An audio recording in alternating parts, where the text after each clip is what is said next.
Ang ipapakita ko sa inyo ngayon mga kaistorya ay isang tunay na pangyayari kung papaano pong nilampaso ng puwersa ng mga sundalong Pinoy ang Chinese military. Ito po ay tunay na nangyari kung saan ang 900 sundalong Pilipino ay natalo ang 40,000 Chinese soldiers. Kung susumahin mo po mga kaistorya, ganun pala ang katapat ng isang sundalong Pilipino ay 44 na sundalong Chinese. Itong pangyayaring ito mga kaistorya, kung saan makikita ninyo yung mga photos, yan po ang mga ebidensya sa pangyayaring binabanggit ko. Yang pangyayaring yan ang dahilan kung bakit hinangaan tayo ng buong mundo, kung bakit pinuri po tayo ng United Nations, dahil nakita nila kung gaano katapang at kagaling ang mga sundalong Pilipino. Ang pangyayari din pong ito mga kaistorya ang siyang dahilan kung bakit nasabi po ni General Douglas MacArthur na bigyan mo ako ng 10,000 sundalong Pilipino at dadaigin ko ang mundo. Sa Tagalog na po mga kaistorya.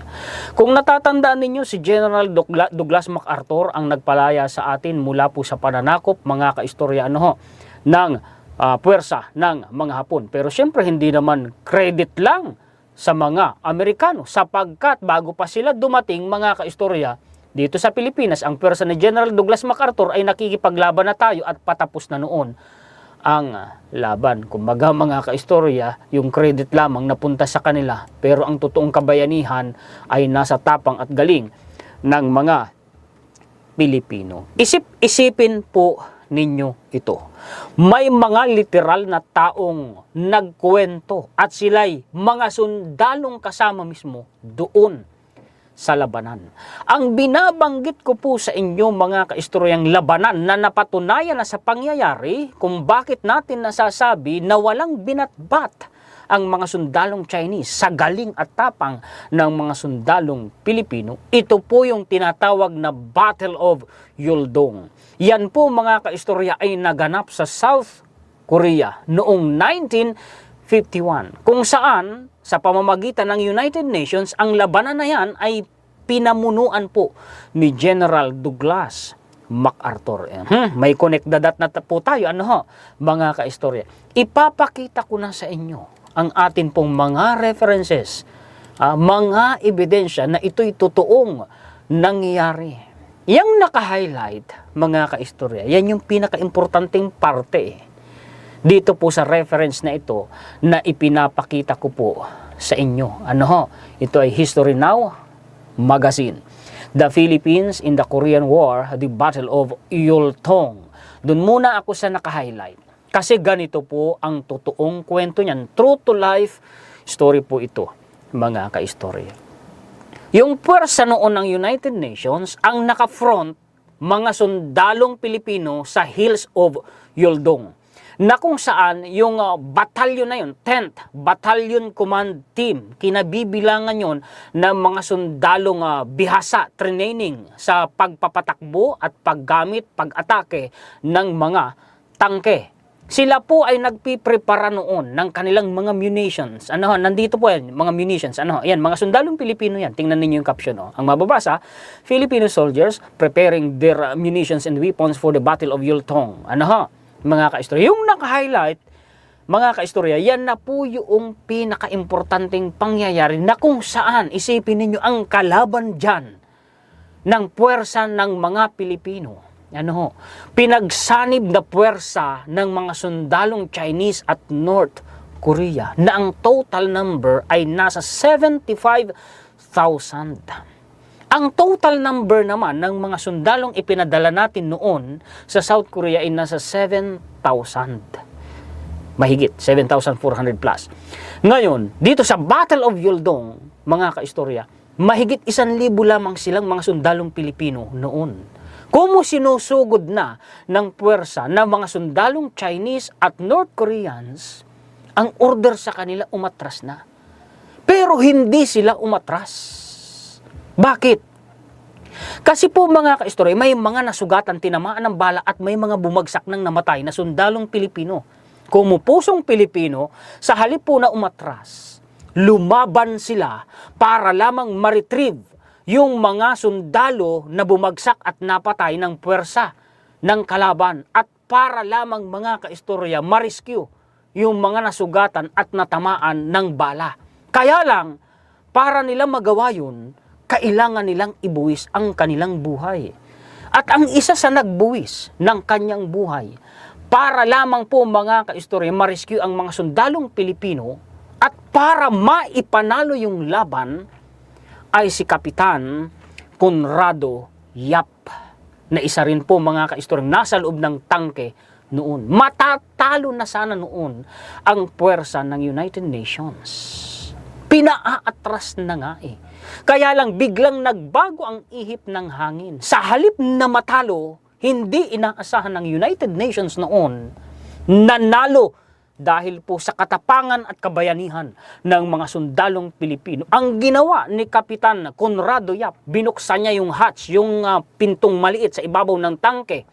Tumindig siya at inabot niya yung machine gun sa ibabaw ng tangke, nirat-rata niya yung puwersa ng mga North Koreans at Chinese soldiers na sumusugod sa kanila. Kukubkubi na sila eh. Ngayon, yung mga kasamahan niya na nasa tangke rin, ganun din ang ginawa. At isa po mga kaistorya, sa nakasaksi sa totoong pangyayari at isa rin sa rumatrat na nasa loob ng tangke, ay isang sarhentong Pilipino na nagkwento. May parang isang biography na mababasa mo ngayon online na ginamit din pong reference ng mainstream.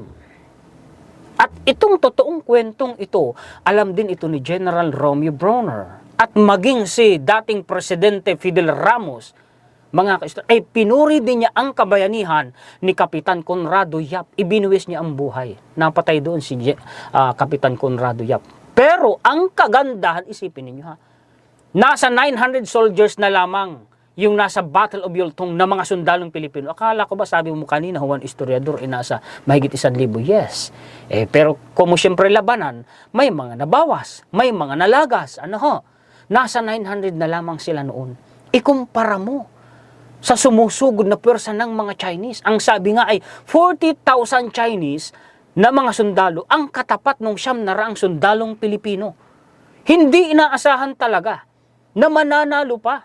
Pero dahil sa katapangan at galing ng mga sundalong Pilipino, nanalo. Wow, napabilib ang United Nations noon. Napabilib mga kaistorya ang buong mundo noon. Humanga sa tapang at galing ng mga Pilipino. Ngayon, ito na mga kaistorya, aftermath.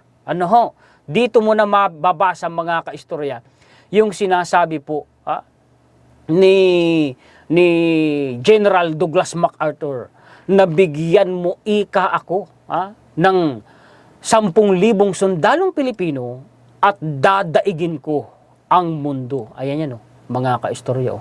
Give me 10,000 Filipinos and I will conquer the world. General Douglas MacArthur. Ito po yung katunayan na sinasabi ko sa inyo kanina, yung binabasa kong pangalan ng kapitan ay ito po. For the act of valiance performed by Captain Conrado Yap, he was posthumously awarded the Philippine Medal of Valor, the U.S. Distinguished Service Cross, and was awarded the first Taegeuk Cordon of the Order of the Military Merit on the 65th anniversary of the Korean Armistice Agreement on July 27, 2018.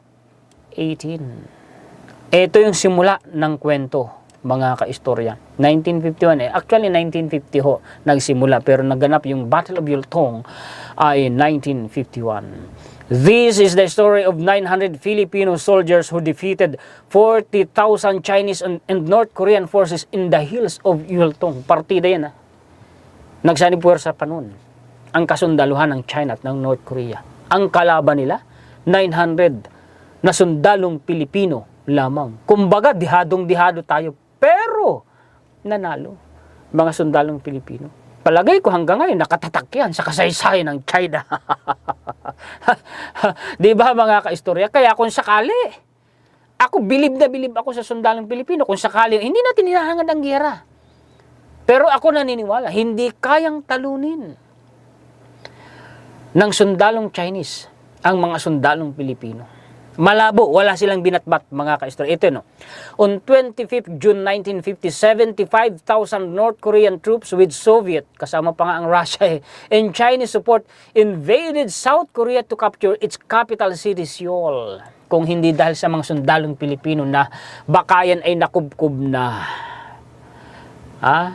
Mga kaistorya. Baka hindi yan South Korea ngayon, baka sakop yan ngayon ng North Korea, o baka pinaghahati-hatian na ng North Korea, ng Russia, at saka po ng China. Ang presidente noon, mga kaistorya, na pinirmahan ang isang Republic Act 573, kung hindi ako nagkakamali, correct me if I'm wrong sa nakakaalam, pero yun ang pagkakatanda ko, ay si dating presidente na Elpidio Quirino.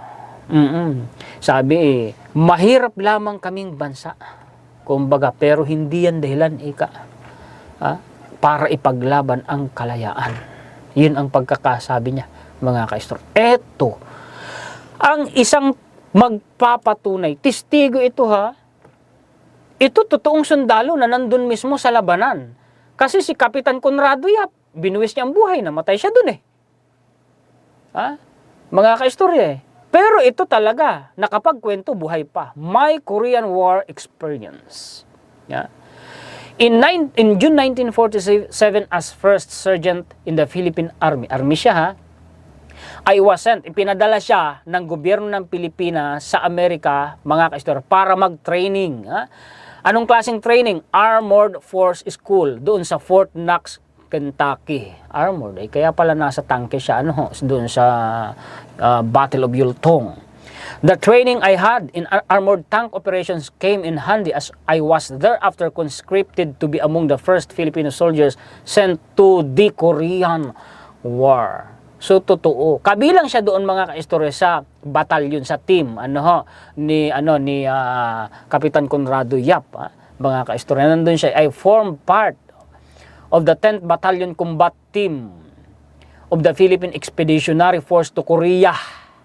The only armored tank motorized battalion in the Philippine Army then. Kaisa-isang batalyon pala sila ng mga kaistorya, ng mga tangke noong panahong yun.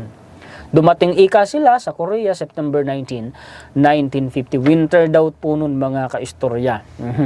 Ngayon, ang sabi dito, in November 1950, at early dawn in the outskirts of Mudong, I together with my men were ordered by the U.S. 3rd Infantry Division to secure the area known as Senge. Hindi ko alam kung tama yung pronunciation ko, mga kaistorya. Mga tangke yung ginamit nila, pinasabugan nga agad sila doon, mga kaistorya. Ngayon, ito na.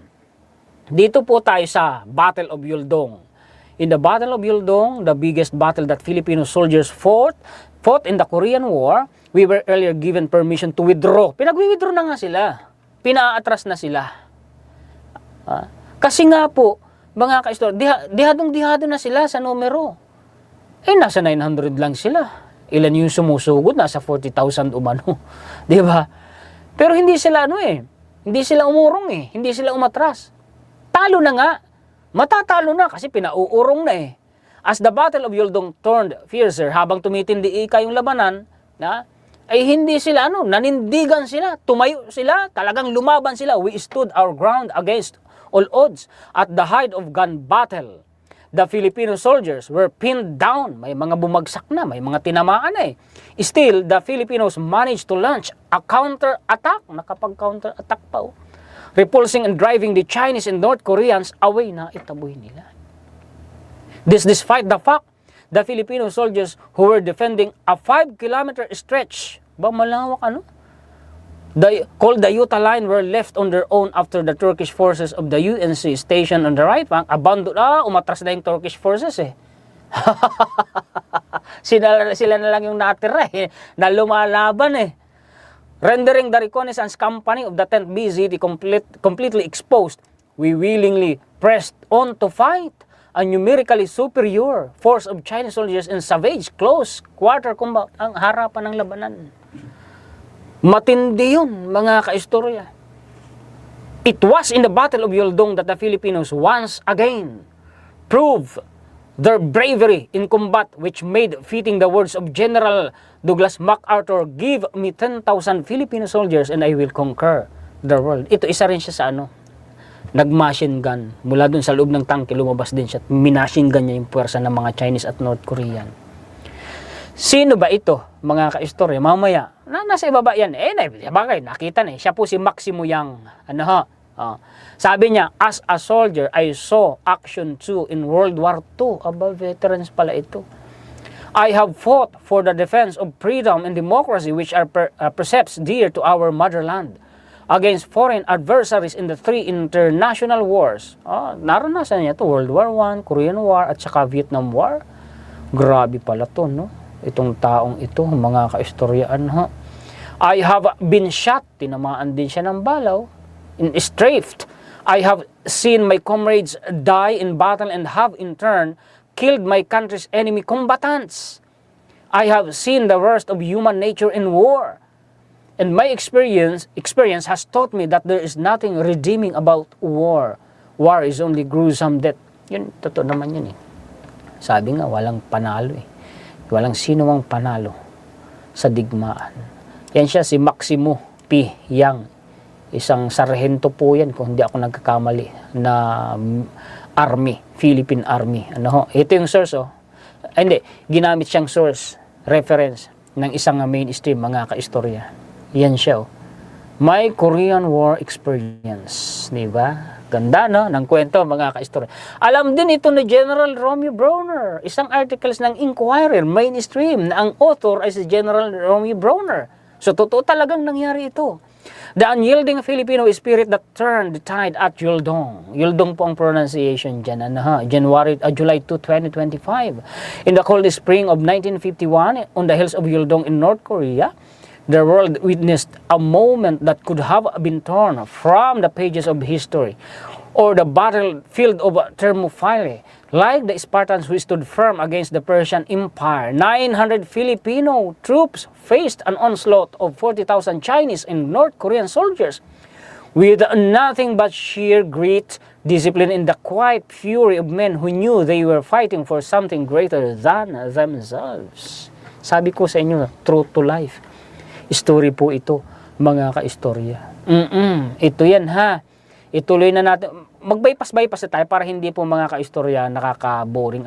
Tama nga ako, Republic Act number 573 na pinirmahan po ni President Elpidio Quirino noon. Ang ipinadala natin noon sa South Korea ay nasa 7,420 Filipino troops. Diba? Sabi ko nga sa inyo, mga kaistorya. Ito yung sabi niya, Ang sabi niya, he understood that freedom does not stop at our borders. Sabi po ni President Elpidio Quirino. Poor as we are, every peso invested in you is a sound investment for the perpetuation of our liberty and freedom. Sabi niya, mga kaistorya. Okay, dito pa. Sila po, among the first to answer that call was the 10th Battalion Combat Team. Yung team ni na Maximo Yang at saka ni na Kapitan Conrado Yap. Ang nangunguna dyan noon, ang namumuno dyan sa 10th Battalion na yan, si Lieutenant Colonel Junicio Ojeda. Siya yung nakatanggap noon ng order na mag-withdraw na. Pero hindi nag-withdraw itong sina Kapitan Conrado Yap at Sargento Maximo Yang. They landed in Busan in September 1950, shortly after General, sabi ko nga si General Douglas MacArthur ang nanguna noon sa Korean War. General Douglas MacArthur, siya rin tumulong sa atin, mga kaistorya, na labanan ang pwersa ng Hapon dito sa Pilipinas doon. In total, 7,000 mahigit na Filipino troops ang pinadala sa South Korea. Pero, ang pinaka-notable doon, yung 900 men ng 10th BCT, yung 10th Battalion, yung 10th Battalion Combat Team, yung nagpakabayani na matatalo na sana, pinaatras na ng United Nations, pero lumaban, biglang nagbago ang ihip ng hangin na ipanalo. Yun ang dahilan kaya nanalo ang United Nations noon sa Korean War, mga kaistorya. Credit to the Filipino bravery and heroism who etched their legacy in history in April 1951 on the unforgiving terrain of Yuldong. Kasi nga, isipin nyo, South Korea, malamig kaya klima dyan. Tayo na sanay tayo sa mainit na klima. Doon pa lang, mga kaistorya, lamang na ang mga Chinese at saka ang mga Ruso at mga North Korean, di ba? Kasi sanay sila sa malamig na klima Di ba? They stood their ground against a force more than 40 times their size. It was more than a military engagement. It was a defining moment of fortitude and character. Character, yung tapang galing ng mga Pilipino. Kanina kinumpute ko 40,000. I-divide mo sa 900. Ang labas, 44.4. Mahigit pa sa 44 Doon lang tayo sa 44. So ang katapat pala ng isang sundalong Pilipino ay 44 na Chinese soldier. Pagsamahin pa, samahan mo pa yan ng North Korean soldier and Russian soldier, magkakaistorya. 44, isang Pilipino lang. Gaano kagaling ang Pilipino noon? At 44 ang katapat ng isang sundalong Pilipino. Diba? Grabe, no? Nakaka-proud lang, diba, mga kaistorya? Sabi pa dito, while other units fell back, kasi nagbagsakan na Yung Turkish battalion umatras na, pero ang battalion ng Pilipinas hindi umatras They held firm. When communications broke down, they relied on instinct, discipline, and brotherhood. Even support personnel, pati ng mga support personnel, mga cooks at mga medic, pati mga clerks, lumaban din. Yung clerks na lang dapat mga papeles, dokumento, typewriter ang hawak niyan. Pero humawak ng armas, lumaban din Because in moments like this, when the nation is at stake, there are no bystanders. Tama, hindi pwedeng manunood ka lang, di ba? Mga kaistorya. It is easy to be moved by the valor of Captain Conrado Yap, who disobeyed retreat orders to rescue his wounded men. Hindi niya sinunod kasi nirescue niya yung mga nasugatan at binawi niya yung bangkay ng mga namatay na sundalong Pilipino. Firing from his tank until his final breath, or by Lieutenant Jose Arciaga Jr. who fought to defend a critical position despite impossible odds. May isa pa na binabanggit opisyal. Mga kaistoryan, salamat sa kanila. Diyan tayo hinangaan ng United Nations noon, mga kaistorya. As Chief of Staff of the Armed Forces of the Philippines, I want every Filipino to know that the same bravery that defined our heroes in Yuldong lives in every soldier, sailor, airman, and marine who continues to serve today. Kumusta yung mga senators? Kumusta yung mga pro-China? Yung mga senators dyan? Itatapon lang ba natin ang pride ng mga sundalong Pilipino? Di ba, mga kaistorya? There was no retreat, no surrender, only the kind of determination that makes history stop and take notice. At Yuldong, our soldiers showed that true strength is not measured by numbers but by the depth of conviction. Even against the tide of war, Filipino courage held the line. Napadigay ako. Hindi tayo sumusuko. Mga kaistorya, hindi. Kahit gaano kahirap ang sitwasyon, kahit gaano ka-fierce ang labanan, hindi tayo umaatras. Yung mga pro-China kaya aatras. In total, mga kaistorya, nasa humigit kumulang 100,000 daw po ang namatay doon sa Battle of Yuldong. Yan yung sinasabing walang sino mang panalo sa digmaan. Hindi natin hinahangad ang anumang digmaan, pero kung kinakailangan, ang mga Pilipino po ay handang lumaban. Nasabi ko nga, mga kaistorya, habang tayo inaapi, winawalang hiya, hinaharas, sinasaktan sa West Philippine Sea ng mga Chinese, lalo po tayong tumatapang. Yung pagpipigil natin, lalo tayong nagagalit. Akala siguro nila, kung tayo nabubuling, akala nila nasisindak tayo. Hindi. Hindi nila tayo nasisindak. Habang ginagawa nila yan, lalo nila tayong ginagalit, hindi nasisindak. Yun ang totoo. Yun ang nararamdaman ko at alam ko, ang mga manunod ng mga Pilipino, same. Yun din ang nararamdaman po ninyo, mga kaistorya. Yan po, ang napakagandang kwento, totoong kwento ng kasaysayan tungkol sa kabayanihan, galing at tapang ng mga sundalong Pilipino na maibabahagi ko po sa inyo ngayon. Pakishare po at pakilike, mga kaistorya, para naman malaman ng atin pong mga kababayan ang magandang true to life story po na ito. Mabuhay po kayong lahat ng mga sulit kaistorya sa buong mundo. Maraming salamat sa inyo. Shoutout po sa inyong lahat. Maraming salamat din sa mga bagong viewers natin at maraming salamat higit sa lahat sa ating pong Panginoon. Muli ako po si Juan Historiador, ang tagakwento ng totoong istorya ng kasaysayan na nagmamalasakit sa kapwa ko Pilipino at nagmamahal sa bayang ito, ang bansang Pilipinas.